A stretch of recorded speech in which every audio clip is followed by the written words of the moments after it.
নমস্কার, শ্রী আম্মা ভগবান শরণম। এখন আমরা শ্রী পরম করুণা পরমজ্যোতির চমৎকার শুনব। আমার নাম বীরমুলি মুর্মু। আমি ওড়িশার ময়ূরভঞ্জ থেকে বলছি।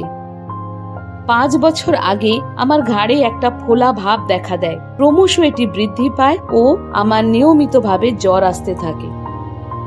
বিভিন্ন ডাক্তার দেখিয়ে ওষুধ খেলেও ফোলা কমেনি এবং জ্বরেরও উপশম হয়নি। উপরন্তু ফোলা হ্রাস না পেয়ে পরিবর্তে স্ফীত হওয়ায় পরিস্থিতি আরো জটিল হয়ে যায়। চিকিৎসকরা এটি থেকে নমুনা নিয়ে সংক্রমণের কারণ পরীক্ষা করেছিলেন, কিন্তু কিছুই নির্ণয় করা যায়নি। আমি ক্রমাগত জ্বরে ভুগছিলাম এবং একটানা 6 মাস বিছানায় শুয়েছিলাম। এই সময় খুবই অসহায় বোধ করতাম।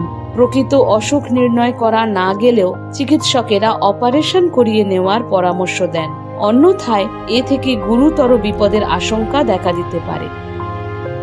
অস্ত্রোপচারের করাবো কি করাবো না এ নিয়ে আমি দ্বিধার মধ্যে ছিলাম। এই সময় শ্রী পরমজ্যোতি ভগবতী ভগবানের একজন ভক্ত আমাকে শ্রী পরমজ্যোতি ভগবতী ভগবানের ঐশ্বরিক চরণ কমলে নিজেকে সম্পূর্ণ সমর্পণ করে আরোগ্য হেতু প্রার্থনা করার পরামর্শ দেন। আমি নবগ্রহ হোমে অংশগ্রহণ করার সংকল্প গ্রহণ করি এবং আরোগ্য প্রাপ্তির প্রার্থনা জানাই।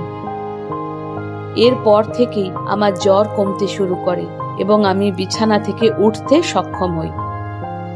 ফুলে ওঠা অংশটি আপনা আপনি ফেটে যায় এবং তা থেকে রক্ত ও পুঁজ বের হতে শুরু করে। কিছুদিনের মধ্যে আমি সম্পূর্ণ নিরাময় লাভ করি। কৃতজ্ঞতায় আমার অন্তর পরিপূর্ণ হয়ে ওঠে।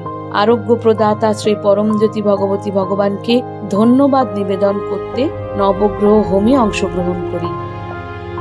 আমাকে দীর্ঘদিনের অসুস্থতা থেকে মুক্তি দেওয়ার জন্য এবং অস্ত্রোপচার ছাড়াই সুস্থ করে তোলার জন্য হৃদয়ের অন্তঃস্থল থেকে অসীম ধন্যবাদ ও কৃতজ্ঞতা জ্ঞাপন করি। শ্রী পরমজ্যোতি ভগবতী ভগবানের দিব্য চরণ কমলে অনন্ত কোটি প্রণাম।